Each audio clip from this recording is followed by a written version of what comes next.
Hey guys, welcome back. New Year's coming up, New Year's resolutions. What's yours? Are you ready to keep it this year? Here's a little motivation for you. So I've recently been reading the book The Gift, 14 Lessons to Save Your Life by Holocaust survivor and psychiatrist Edith Eger. Edith says that to change your life does not mean to become the new you, but the real you.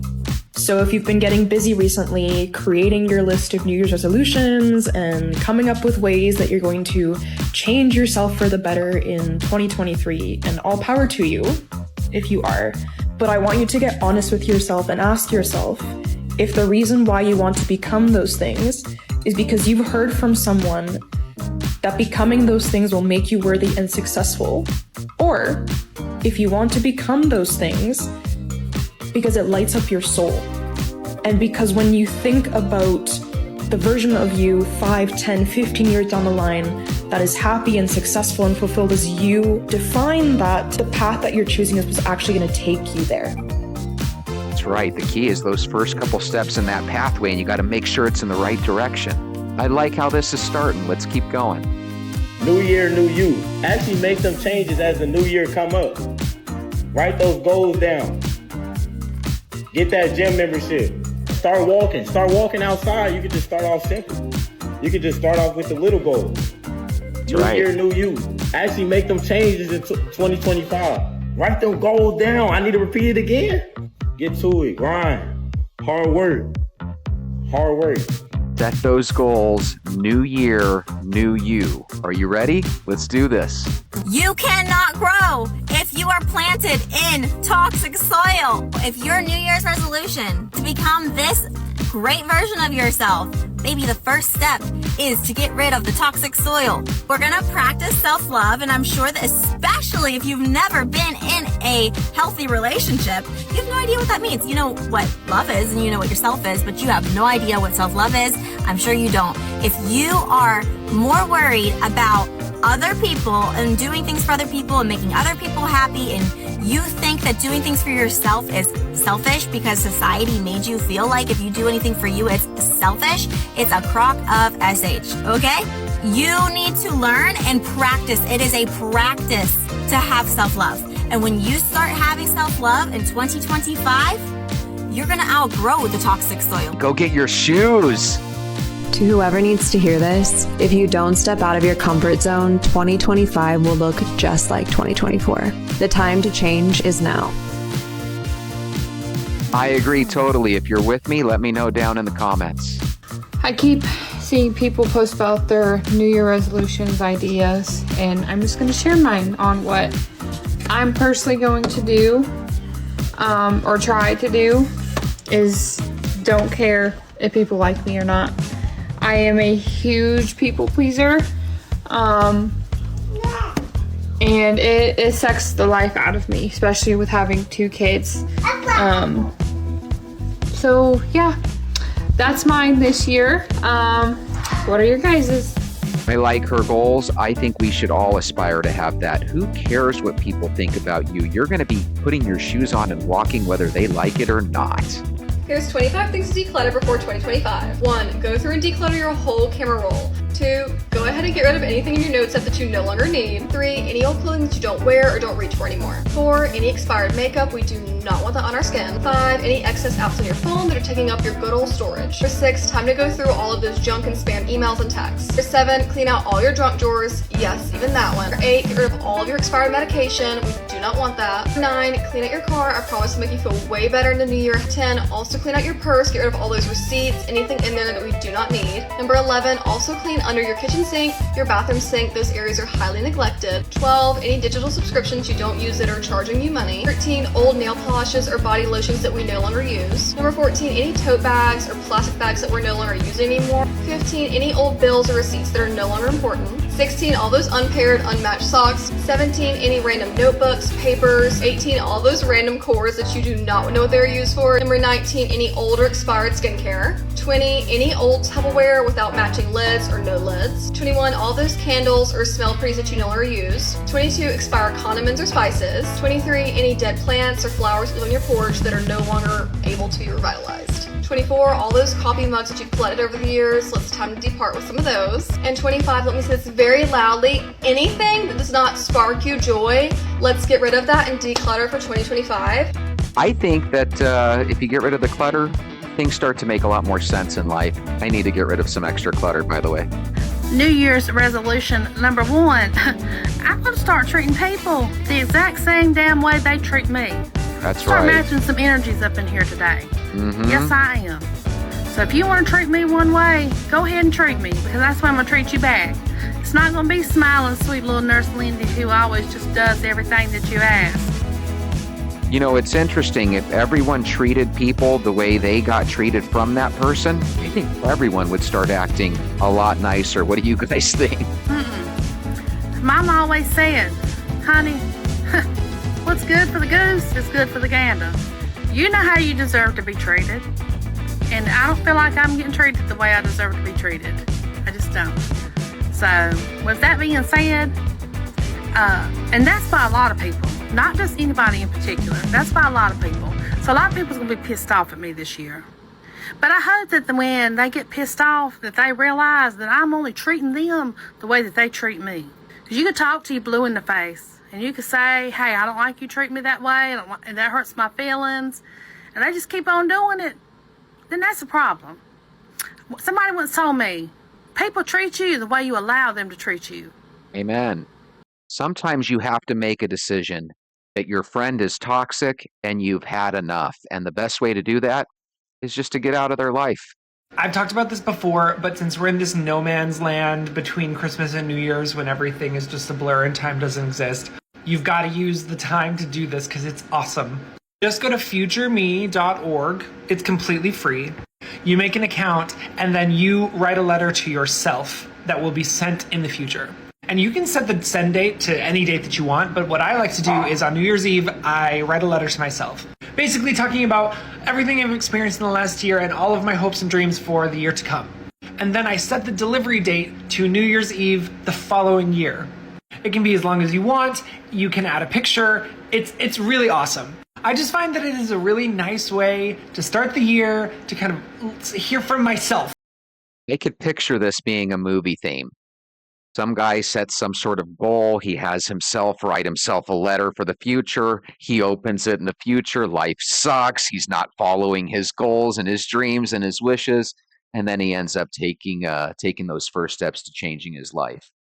Girl, it's time to get ready for 2025. What do they say? If you're not early, you're late. I'm breaking down my focuses into 3 areas. First, being spiritual. I have the goal of finishing the entire Bible by the end of 2025. Number 2, financial. My spending habits have to be a little bit sharper. This is the year that changes. And third, physical. I'm scheduling all my doctor's appointments, staying in the gym, paying attention to what I'm eating. How do you all like to get ready for the new year? Do you like to go to a coffee shop? Do you like to sit down at home with a glass of wine? Do you think about things while you're on a walk or at the gym? Let me know in the comments and let's get ready for the new year. I like that. My personal goal in the new year is to get as many of you guys to walk with us as possible. We walk every single day. That's the real plan that you need, and you know it. Here are my 3 New Year's resolutions.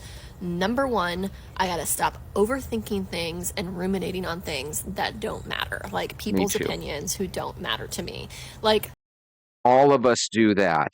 If you've been bothered with that one and you want to stop that as well, let us know down below. So that one is stop overthinking everything, because you got to remember, if you look back to last year and the previous years, you probably can't even remember half the things you stressed about. Probably not even 1/20th of the things that you stressed about. Like, people who are close to me, who I love, what they say to me matters. But like time traveling and trying to predict what's going to happen, having arguments in the shower or conversations that will never occur, I don't need to be wasting brain space on that. So that's number 1. Number 2, be present. Enjoy life. And make sure that I'm focusing my time that I do have on the people and things that matter. And make sure that I'm not just focused on work. What I do, I feel, is important, and I know not everyone feels that way, but like teaching is a big deal, but it should not be everything of who I am. It should not be, I should not just be a teacher. I am a mother. I am a human, a whole human, and I have a tendency to forget that. Shout out to the teachers, especially my special education teachers. You people are super people, and she's right. You do need to have your own time to enjoy yourself and your family. I agree. To do things to make sure that work is not all of who I am. Because once I stop working, who will I be? Number 3 is to fight more. I have a lot of privilege, the privilege to be able to have these moments, to think about life, to say that I'm not just going to survive and not just going to work. That is a privilege, and I need to use my weight, use my privilege to fight for the people who don't have that, right? Who all they can focus on is just surviving. I feel like I do some things, but I could always be doing more. So stop overthinking, live my life, and fight more.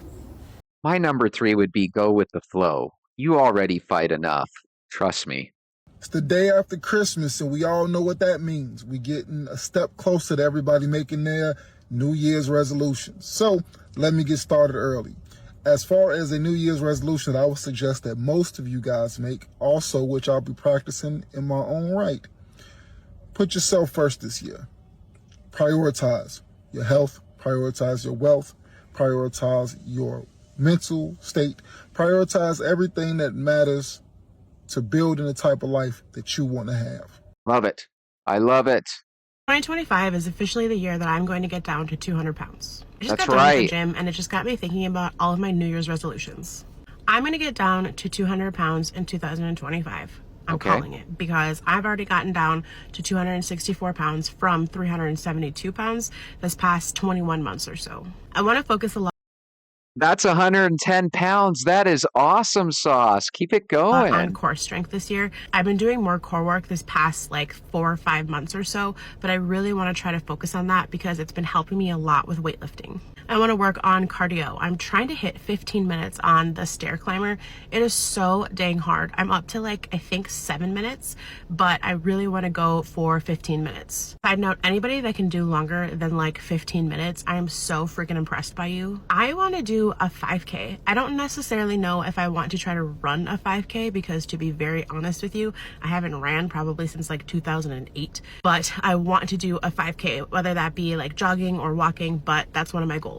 I want to be able to do an assisted pull-up. I haven't tried this for a couple months now, but even when I have myself at the highest weight, I'm still not able to do an assisted pull-up, so that's another one of my goals. I want to be able to chest press 50-pound dumbbells. Right now, I'm up to 35s or 40s, just depending on a day. I really want to get up to 50 pounds. I want to start journaling more. I do it fairly often, but I want to start journaling every single day. Right now, those are my goals for 2025. I love her goals. What she's talking about is Kaizen. If you take little baby steps towards your goal, you'll eventually get there. I love a new year because it's an opportunity to make everything new. You see, you can make it a new focus, a new vision, a new commitment, a new action, a new behavior, a new mindset, a new opportunity for yourself to simply reset. But you have to make a conscious choice to do so.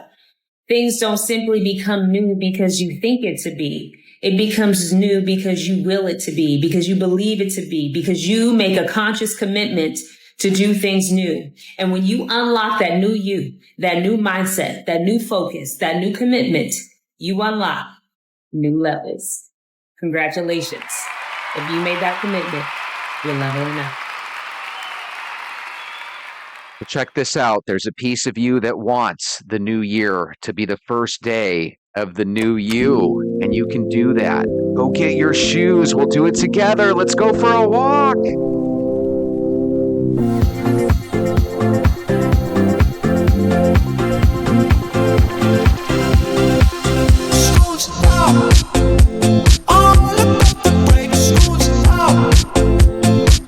How's it going?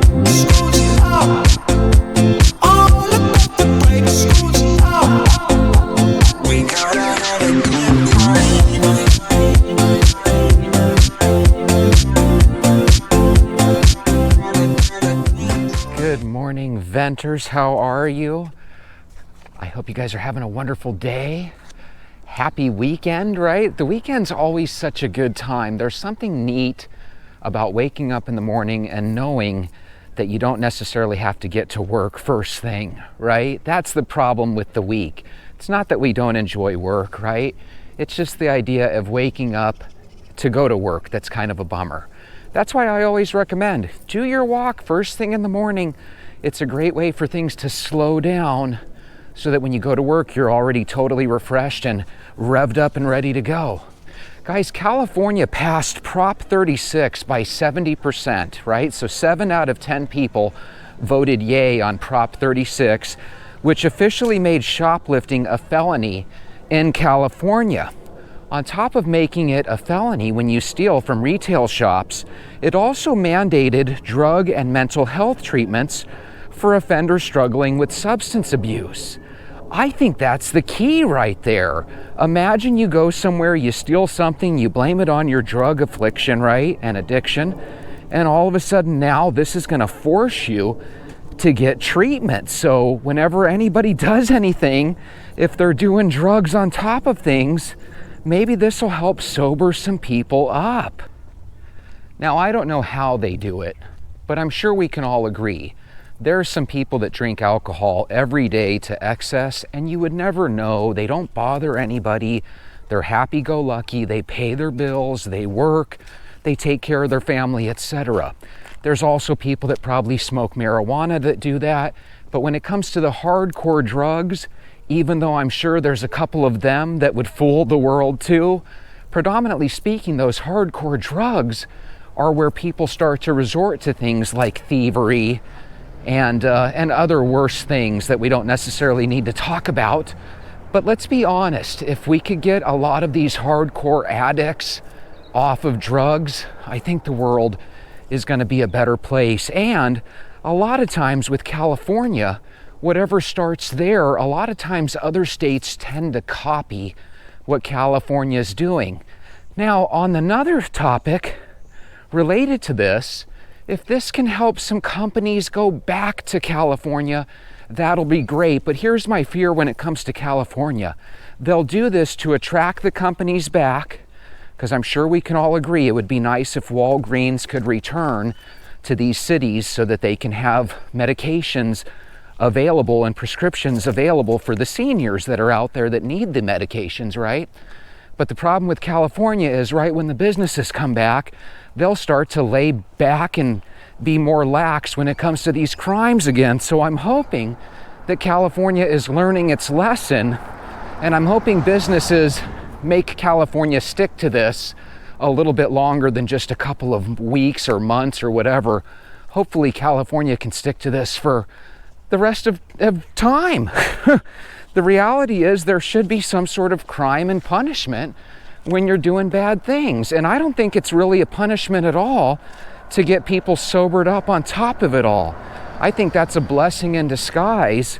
And if you ask any person that used to be an alcoholic or a drug addict who's sober now and has been sober, they'll say that prison or jail might have been a real blessing for them. I've heard it a lot on TV, not necessarily in real life.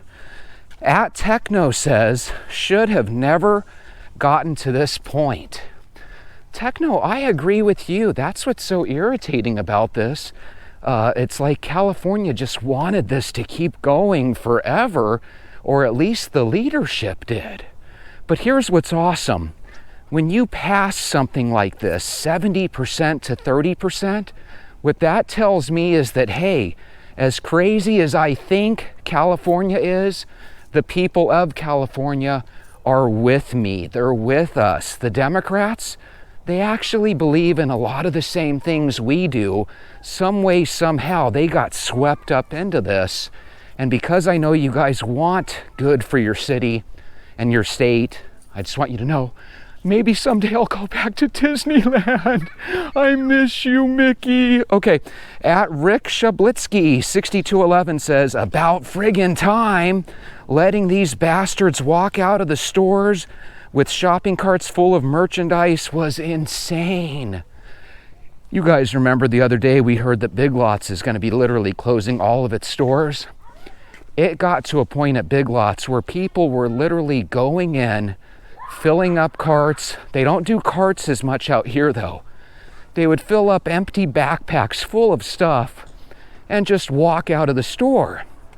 And Big Lots had this really pathetic policy where they would have over the intercom, they would say security line 2, Phoenix PD en route. And they would use all these gimmicky, goofy things. And it got to the point where the thieves in the store didn't even care, right? Because they knew it was BS. And when you don't prosecute theft, it gets worse, not better. So thank goodness they finally did that. Unfortunately, I believe Big Lots, if they wouldn't have suffered from so much theft, I believe they probably would have still tried to last longer than they did. What's sad about Big Lots is some people don't really want to travel across town on a bus, or they don't really want to drive to a Walmart or Target or anything. And a lot of people would actually use Big Lots as their grocery store, because I think many Big Lots started, selling milk and canned food items and certain things like that. And when you take those things away, you don't really know what you got until it's gone. Could you imagine if all of a sudden you were having trouble getting around? Maybe your eyesight went bad, you can't really drive, and all of a sudden you realize that, hey, that Big Lots that was next door that I used to ignore, I might have been able to use that now. But again, it's not your fault or my fault that it went out of business. Apparently they just didn't have a good enough model of success to make it work. It was kind of a lame version of Walmart if you really think about it. Anything that you could get at Big Lots, you could probably get it at Walmart for a couple bucks cheaper. So it's kind of like they didn't have the selection of Walmart. They weren't quite as competitive as Walmart. They didn't have the security as like Walmart had. So I think they were kind of doomed to eventually go out of business. Imagine how horrible that must have felt as a manager, watching people come into the store that you manage and just walk out, and there was little or nothing you could do. And you actually, if you had employees that would try to stop them, sometimes the employees would end up getting fired, because the last thing the company wanted to have happen was you get injured or hurt. Or if you did something to injure or hurt the criminals, in California, it probably was possible for the criminals to sue you for millions of bucks. And when you have a situation where the state just kind of emasculates all the owners of businesses, no wonder those businesses fled. And I think this is actually going to hurt California, because I don't think those businesses are coming back. Now, don't get me wrong, some of them will, but I think ultimately California, I don't know if I would trust them. They really do seem like the type that'll flip right back to crazy after success. They create this law. It makes things better, and then somebody will find some goofy thing with it and say, oh, this is wrong, there's no equality here. And before you know it, it's back to the way it was. Because there's always going to be people like Gascon. There's always going to be people like Gavin Newsom. And there's always going to be people there that vote for them. So again, if I was a business owner, I would not even trust California. I would say, hey, whatever stores you have there now, figure a way to make it work. In my opinion, what California did and what they're doing now is they're saying, okay, we're sorry, we're going to make this law now we're going to be tough. That's kind of the equivalent of the abusive ex, right? You have an abusive ex-girlfriend, you have an abusive ex-boyfriend, and right when you leave and move out, then they want to change. And then what happens when you go back? They go right back to the way they used to be. So again, if you're a business owner, don't believe these guys. Make them change, and change takes more than just a vote. That could be reversed back to the old way in a matter of months or years. I would make California sit with this for a good decade before I thought about taking my businesses out there or my franchises. And by the way, who cares what the law is? Let's see what happens in the courts. If you still get these judges that just let anything happen and give the lightest sentence possible, then what's it going to matter? Again, I say make California prove it, and it takes a lot more than a vote to prove anything in my eyes. It's in the Fan says it's all sunshine and rainbows till your pharmacy closes down to rampant theft. See, I think that's the ultimate reason that they're doing this. I don't think they really care about the Walmarts losing money. I think what they care about is the pharmacy not being there. Because when the pharmacy's not there, that makes life difficult for everybody. And I could see people putting up their home for sale and getting out of California if you have to drive 4 hours to the nearest pharmacy each week or each month. That's where they really put their people in a pinch. In order to make everybody happy, California managed to make everybody miserable. I don't know if you guys heard this or not, but I heard that over the last 5 or 6 years, they've lost 1 million people from their state every year, for the last 3, 4, 5 years. I could be wrong on that, but if you heard anything about mass people leaving in mass from California, let me know down below. And God, California just gives me the heebie-jeebies, because it's kind of like that abusive ex-boyfriend or girlfriend, and for some reason they always have a boyfriend or girlfriend next to them, right? And it's how the heck do they always get somebody that wants to be with them? And that's how I look at them. There's so many Arizonans here that, hey, we're going to California, we're going to LA, and it's I don't see what you see appealing. Every time they're on TV, they show something horrible. Why would you want to be a part of that? Doesn't make sense to me. But it is what it is, Jesse. I know. This person at What a Blissful Life says, who do you think they're going to rob from now? And somebody else replied, somebody named Antip replied, each other. And then somebody whose name was called Not Random replied back, probably you. See, that's the one scary thing that's kind of the asterisk or the wild card in all of this. California might have such a heinous criminal theft ring, whether it's professional or just, your neighbor down the street thieving people. And they're so lenient with letting bad guys out of jail that I wouldn't be surprised if now that retail theft is going to go way down, personal theft, where people break into your home, that's probably going to go way up. And one of the things about California, they don't really like for people to protect themselves. They like you to just be victimized. So what's going to happen is when people come into someone's home, if that homeowner shoots them, I wouldn't be surprised if California finds a way to put the homeowner in jail. That's just kind of the way California and New York are. Look at what happened with Daniel Penny in New York. You finally get one good Samaritan that's willing to protect everybody, and New York wanted to throw him in prison for the rest of his life. Just kind of blows you away. It's whose side are you on? Good or evil? It's one thing if, your neighbor's on the side of evil, but it's another thing if your governor and your mayor and your state are on the side of evil. It's just God. That goes right into this next one. At Genie 90275 says Governor Gavin Newsom campaigned against this new law. Why in the world would you be against it? Hey, how are you doing? Good. Why in the world would you be against such a rational, reasonable, down-to-earth law? I mean, seriously, I don't care what side of the aisle you're on.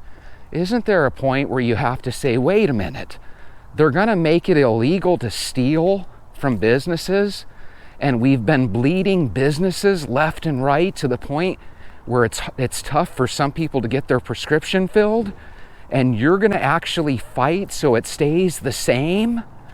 And then in a couple of years, this guy is going to actually run for presidency, and the state of California is going to give him all of their electoral votes? It's scary. It is scary. You always think to yourself that people would have common sense and kind of know what the smart move is for the overall good of people. And I'm telling you, California and New York are on the side of what the hell? What side are they on, Jesse? They're on the side of what the hell? I'm telling you, there's something really backwards about those states. I think we as people should boycott those states. Let them learn a lesson by just avoiding them altogether. The subway and the train systems of New York, when I was younger, I thought, God, that must be cool. What's a subway system like? How neat, you know? You get to go underground and travel, and you're not, you know, no wonder you can't travel up above because there's all this traffic and all these people in the way. So you go underground. It's fascinating. But now I look at it and I say, that's where crime happens and no one's there to help you. No, thank you. I'll stay out of your state. Sean, you and me kind of, I don't know if it was me or you, I think it was more you. We came up with this, the walk must go on. And now I see Lily, I see Mala, I see Carla, I see Becky, I see other people putting the initials down there. Maybe I need to go and make that one of our t-shirts or something, but it's really becoming our battle cry. The walk must go on.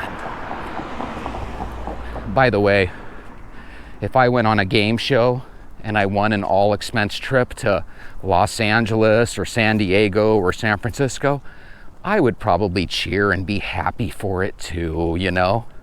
Remember Sean went to San Francisco and he took pictures? You remember how clean and beautiful it looked? Right there was a little clue of how the world works. People take pictures of bad stuff, just like they take pictures of good stuff. And sometimes it doesn't really give you a fair shake or a fair impression. But if Sean was our media guy and you got to see where he went, it looked beautiful. It looked like there wasn't one spot of pollution or trash. It looked like there wasn't one bit of fear or anxiety. He and his wife looked absolutely happy. And when they went to the Colorado Buffaloes football game, they looked absolutely happy. You know, there's a lot of really wonderful places. Unfortunately, the media has a way of making us feel different feelings about these things. Because crime could be way down and you would never know because they constantly show crime on TV. And then back in the 80s and 90s, the only crime that was reported was the crime that was reported. Because if you remember back then, they didn't have nearly as many cameras videotaping all this stuff. Sometimes we romanticize the Bonnie and Clydes or the bad guys, right? What was the movie with Robert Redford and Paul Newman? The Cisco Kid? I forget the movie. It's a famous movie. I've seen it actually. Really cool train explosion on that movie, by the way. If you guys know the name of that movie, let me know down below.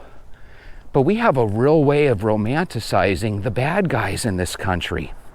Unfortunately, we don't really do that about the good guys. And when we do, it's these Marvel comic and DC movies. I'm sick of it. I think that's why I like A Few Good Men. The good guy was Tom Cruise. He was a lawyer. But he wasn't a lawyer trying to do something awful by getting the people out of prison, right? I'm always saying I'm tired of people defending these bad guys. My favorite movie is how he proves that these two guys weren't the bad guys. I wish I could remember their names, but you know, as you get older, you slowly but surely forget these things. Private Santiago was supposed to leave that base. And if he was gonna leave that base, how come he wasn't packed? God, I love that movie. That is just a great movie. If you like A Few Good Men too, let me know. Texas Gina says, I think the parents raising these young people haven't raised their children correctly, or their children wouldn't be doing these things. It honestly starts in the home. So I agree with that. You got to lay down the law early so that kids can remain good, productive citizens of the country. But here's the problem. I don't think all this theft was a bunch of teenagers going in stealing candy and soda.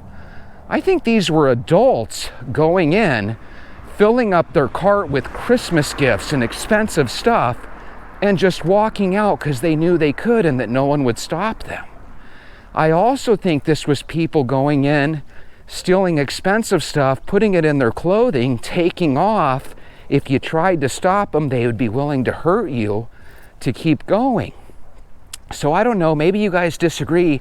I never saw this as a teenager thing. I saw this as a bona fide adult thing. And I believe some of the stuff that you can buy on Amazon and eBay, I believe they were finding out that a lot of that came from these smash and grabs. So imagine you have this rich guy sitting back in his condo and he has 30 or 40 people, ne'er-do-wells we'll call them, and he reaches out to that group and he says, hey, all of you meet at this store, smash all the windows, take all the jewelry, steal the loot, right? And then they would do that. He would pay them whatever he paid them, and then he would sell that merchandise on eBay or on Amazon. And I think that's what was happening. So again, sometimes it's not even a person trying to steal. Sometimes they're like literally paid. They're literally paid to do this stuff. But they didn't have a good retirement plan. And sometimes that's where you want to get a real job, because the real job might come with a pension and a 401k and different things that'll help you retire. You know, when people are loud about, hey, we need criminal reform, and the criminal reform to them is to go easy on the bad guy, there's something wrong with that. I think criminal reform should be the opposite. If some guy's horrible and heinous, don't let him back out into society. That's what real criminal reform should be. So we tell our law system and we vote for these laws that make laws more lenient and easygoing for the bad guy, and then we wonder why life sucks. It's like, don't you guys review the laws that you're voting for? Don't you actually look at the person that you're voting for? No, because the only thing people see nowadays is Orange Man bad. Guys, there's a reason that people love the Orange Man. The Orange Man takes us back to a day where we didn't all feel so helpless and hopeless. And I don't think that like we as a country should be against the Orange Man. I think we should start to look at it and say, my goodness, I think the country's against this guy for not necessarily the best reasons. Oh my God, Jesse, he says misogynistic comments. God darn it, every damn guy after they get a couple beers in them says misogynistic comments. That's not an Orange Man problem. That's just a problem with men since the beginning of time. It's called bar talk. You ever talk to a guy out of the blue and all of a sudden he's like the guy that rushed for 1,000 yards in a football game, and he's got 4 or 5 babes waiting for him, and he's got the best radio system? I mean, that's not a Donald Trump thing. That's an every guy thing. And women are the opposite. Women make it sound like they're the most innocent people, and their girlfriends will tell you, Becky, you're a scoundrel. It's really true. Men play themselves up, women play themselves down, but the friends of the people know the absolute truth, that John is full of shit and Becky's a scoundrel. Becky, you're not a scoundrel. You're Queen Bee, one of our best venters. But Becky, I mean in general. Same with the manager at work that we hate, Dale. The reason we hate Dale is because he had good attendance and he did the right things and he got the promotion and he got the raise. Meanwhile, we got laid off, or we got demoted, or we got suspended. I'm actually a fan of the Dales of the world. As I get older, I realize that, hey, there should be rewards for being loyal. That's why we get upset when these companies lay off employees that have been there for 20 years. It's not that we really care about that employee, but we hate the idea that loyalty was just slapped in the face. It's why when we watch Dateline or 2020 and we hear about a man that ditches his wife of 30 years for the young hot thing, we get pissed at the man, because it's like, how could you do that to mom? How could you do that to grandma? It's just the way the world is. We have these things that upset us. And that's why 70% of the people said, you know what? We're not going to let any Tom, Dick, and Harry and Susan just steal a cart full of stuff anymore. So California, good for you. But for me, you got to prove it by actually enforcing the law. Because anybody can put a law on the books, but if you're not going to enforce it, then it's all talk and no action. Enforce it. Don't enforce it for just a year. enforce it for a decade, and then I'll give my blessing for stores to go back to your cities. That's right. This is technically my world. It started in 1976. Everything you see in this world is a figment of my imagination. God, that would be crazy, wouldn't it? Wouldn't it be crazy if you were talking to God and you were actually walking on God's brain, and I was God and it was my brain? Oh my God, that would be nuts. Wouldn't it be crazy if when you pass and you think you're going into the light, it's really just them unplugging you from the simulation, and then you find out Earth actually belonged to you? It was a figment of your imagination. My goodness, that would be crazy. I'll see you tomorrow.